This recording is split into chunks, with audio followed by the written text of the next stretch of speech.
Есен берін Ильяс қызық едім, еременнің селемі үзігі едім.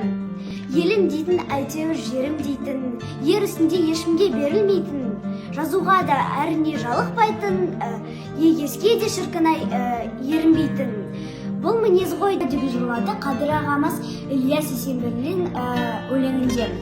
10 қаңтар Қазақстан Республикасы мемлекеттік сыйлығының лауреаты, бүгінге ең көп роман жазған жазушы Ильяс Есенберлин туған күні. Әрі қазақ күнтізбесінде бұл күн қазақ әдебиетінің күні болып белгіленген. Ильяс Есенберлин домбыра. Бұл домбыра 9 перне тағылған, естіген жан үнің аңсап сағынған, тарта білсен дұрыс қойып тиегін, кенеттеді көңілдің көк жиегін. Бұл домбыра талай ғасыр жүректен, махаббаттың шыққан ыстық жүректен, жан ұшырып аяу атқан, кейде шаттық, кейде қайғы шетімен. Үні тәтті күлкісіңдей, сол себепті домбырамды тартамын.